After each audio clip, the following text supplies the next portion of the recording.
So, mga sangkay, alam nyo, ito yung kinakatakot ko na umabot sa punto sa regional war na po dalhin itong digmaan sa Middle East.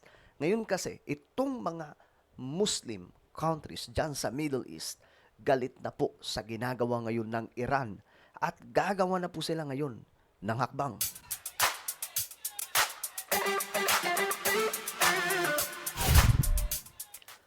So, ayun nga po mga sangkay, talagang tumitindi po ngayon itong digmaan dahil nga po sa ginagawa nitong Iran, mga sangkay dyan sa Middle East. Biruin nyo, pati po yung kanilang mga Muslim brothers sa Middle East inaatake nila like Qatar, Saudi Arabia. Nako mga sangkay, ngayon nga po napuno na po yung Saudi Arabia. At maging ang mga bansa dyan sa paligid po ng Middle East ng salita na at ito pag-uusapan po natin ngayon dahil gagawa po sila ng hakbang para pataubin itong ginagawa ng Iran ngayon, mga sangkay. Marami na po silang makakalaban ngayon, hindi lang Amerika at Israel. Anyway, bago tayo magpatuloy, sa mga hindi pa po dyan nakakapag-subscribe, makikita nyo po yung subscribe button sa baba ng video na to. I-click nyo lamang po yung subscribe, i-click ang bell, at i-click nyo po yung all. Sa mga nanonood naman po sa Facebook, i-follow nyo po yung ating Facebook page. Okay guys, ito nga po ang balita ngayon, mga sangkay. So, nakarang araw, ito ang sumabog na balita. Ang Saudi Arabia inapuno na. Yan po. Saudi Arabia has warned it may take military action against Iran after being targeted by Iranian missiles. At ayon po sa Saudi Arabia, trust between the two countries is now broken. Kapwa po nila Muslim ito, mga sangkay. Pero ito, gusto kong ipaintindi sa inyo. Dalawang klaseng uri ang mga Muslim pagdating po sa Islam religion. Yung isa, Shia. Yung isa naman, Sunni. Yung Shia, mga sangkay, ito po yung mga radical. Ito may mga grupo na may mga hawak na mga weapons, mga sangkay, at tinaguri ang mga terror group, karamihan mga sangkay. Sila po ay naniniwala na kapag sila ay may pinatumba, alang-alang sa relihiyong Islam, kinalulugdan po sila ni Allah. At ang pagkakaalam ko, mayroon pa pong kapag ikaw daw ay pumanaw, mayroon kang regalo mga prinsesa doon sa paradise ni Allah. Ito po yung mga radical, ito mga Shia. Ito po yung Iran ngayon, mga sangkay. Sila po yun. Yung nagpapatumba sa mga Kristiyano. Kailangan, iisa lang yung kanilang relihiyon at walang po pwedeng relihiyon sa loob ng Iran. Isa lang, Islam lang. While itong mga Sunni, mga sangkay, ito po yung mga open-minded. Sila po yung may freedom. Sila po yung mga masayahin. Sila po, mga sangkay, yung marunong ngumiti. Sila po yung palakaibigan. Sila po yung may maaayos na pag-uugali.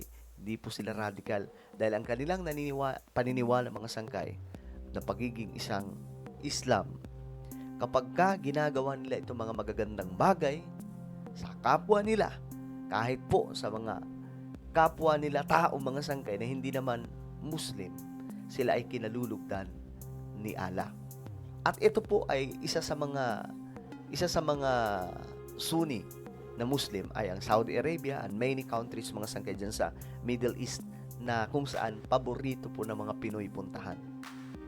So yan po ang kaibahan.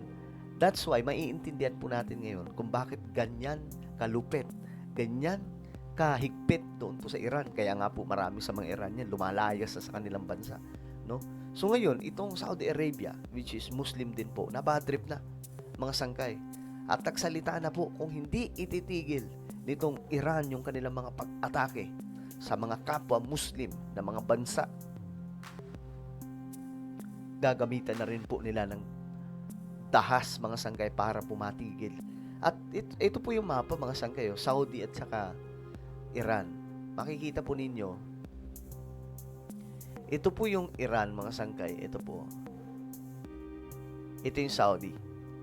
Malawak din po yan, mga sangkay. Yan po yung Saudi Arabia. Kaya, kayang-kaya po talaga nilang tapatan itong Iran. kung sakasakaling mabad trip na po itong Saudi Arabia. Pero ito po yung balita ngayon. Ito yung balita ngayon. Ayon po dito kasi, mga sangkay, marami pong bansa ang tutulong na para po sugpuin itong ginagawa ng Iran. In a joint statement issued, 22 nations, mostly European, but also including UAE, United Arab Emirates, and Bahrain, kinundinan nila mga sangkay ang mga pag-atake nitong Iran sa mga gas facilities or mga oil facilities, mga sangkay. Ngayon, anong plano nila? Gagawa na daw po ng aksyon para matigil itong ginagawa ngayon ng Iran. Ayan o, nung Wednesday, tinarget po ng Iran yung isang oil station na napakalaki doon po sa Qatar.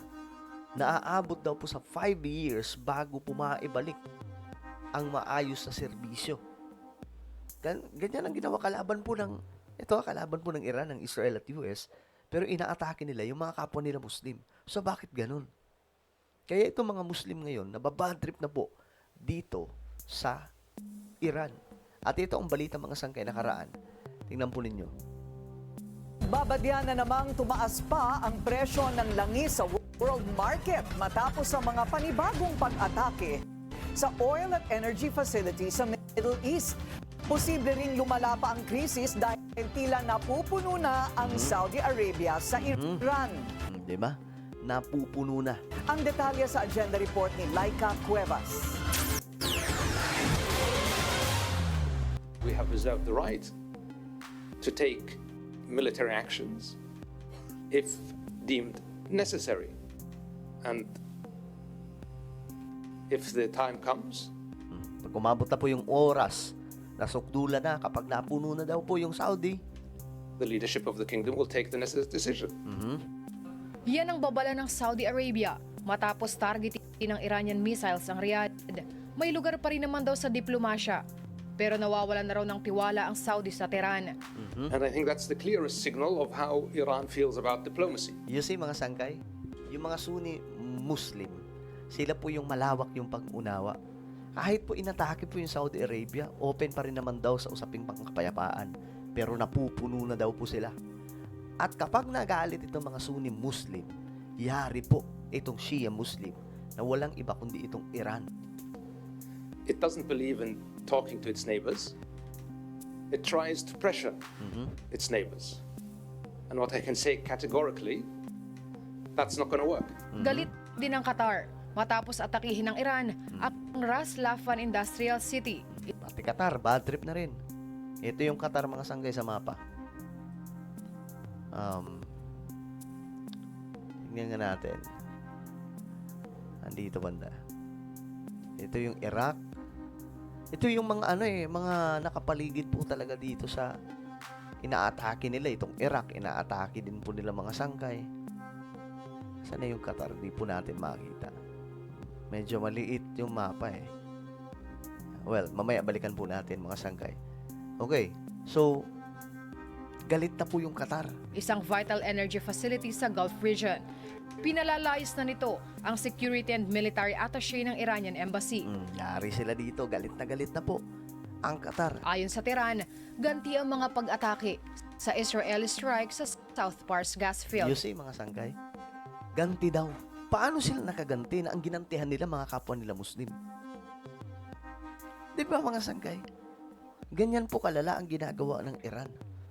Ang kalaban nila Amerika at Israel, pero ang ginagantihan nila mga kapwa nila Muslim brothers. Kasi nga itong Shia Muslim, mga sangkay, naniniwala sila na sila lang dapat. Sila lang ang kinalulugdan ni Allah. At itong mga Sunni Muslim, which is Islam din, hindi po nila tinatanggap, mga sangkay, ang kinatatayuan nila. Kaya ganun na lamang po yung mga pag-atake nila. Kapwa po Muslim yan, ha? Pambihira. Kaya ngayon, mga sangkay, ang delikadong sitwasyon na ito, umabot po sa regional war. Kasi kapag mag-take na po ng military action ang Qatar, Bahrain, dito mga sangkay, Saudi Arabia, at iba pang mga bansa dyan, malaking gulo to. Baka humantong to sa World War III. Well, ano po ang inyong opinion mga sangkay? Comment down below. Meron tayong YouTube channel. Ito po yung Sangkay Revelation. Magaganda po yung topic natin dito. Pinag-uusapan po natin na mas malalim itong nangyayari po sa ating mundo related po sa Bible prophecy. Kaya naman isubscribe nyo po ito. Hanapin nyo po sa YouTube Sangkay Revelation. Then click to subscribe, click the bell, and click all. Alright, so ako na po ay magpapaalam. Mag-iingat pong lahat. God bless everyone.